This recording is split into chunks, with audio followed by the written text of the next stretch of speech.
Welcome to the Rift Artisans Skin Spotlight featuring Demon Teemo, our first creation.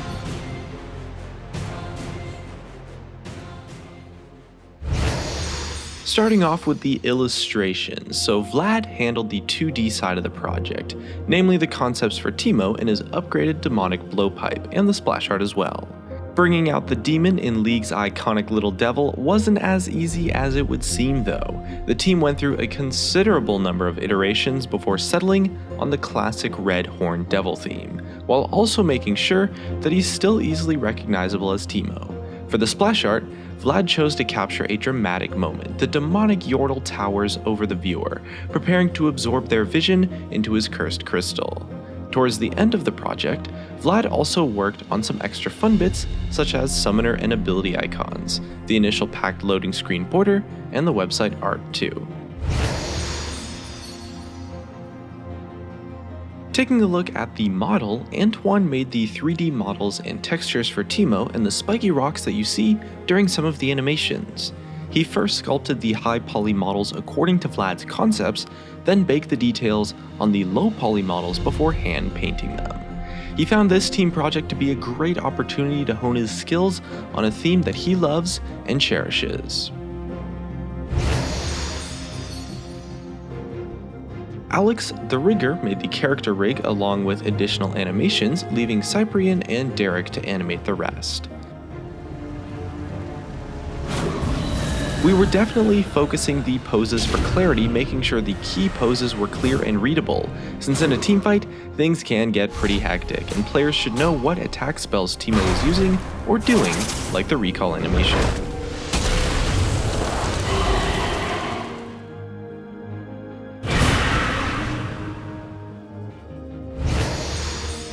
Next up, Kevin, aka Sirhaian, worked on the visual effects, or VFXs for short.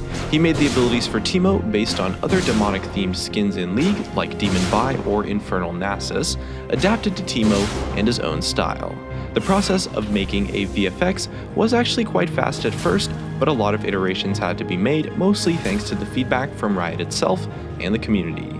The quality bar has also been raised a lot as well, and Sirhaian, of course, had to adapt.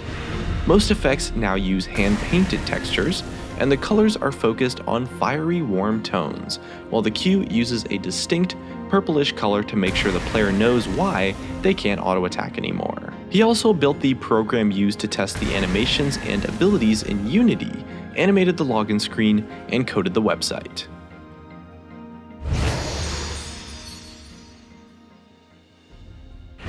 From a sound design perspective, Teemo has always felt quite bland in certain ways, which is why we wanted to fully embrace his darker side with this project. With Quinn working on the sound, he went as far as to add spooky vocals to the abilities to make them sound more authentic to the harrowing. Sound goes hand in hand with animation, so all of the team's sounds were split into many separate pieces in order for the timing to be perfect. From the passive fire to the travel sound of the Q, it all wraps together quite nicely.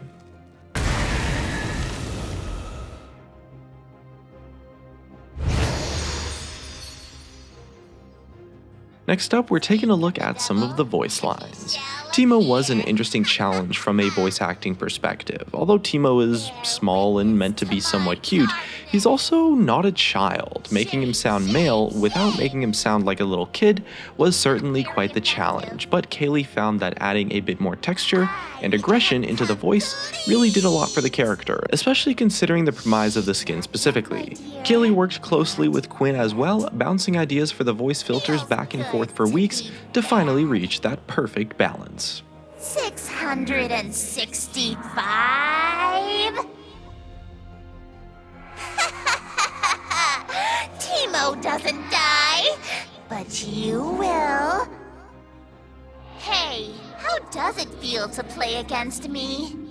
Satan, I eat guys like him for breakfast. Welcome to Elo Hell. Never underestimate the power of the Devil's Code. GG easy.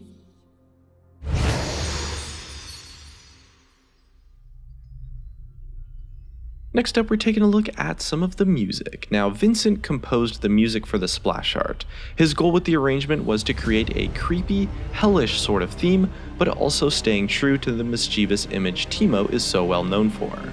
His first drafts tried to focus on blending cute instrumentation with scary soundscapes, but in the end he decided to go for a theme that takes a slightly more somber approach in general instrumentation and added a fiery climax meant to take the listener off guard and straight into the monstrous depths of hell.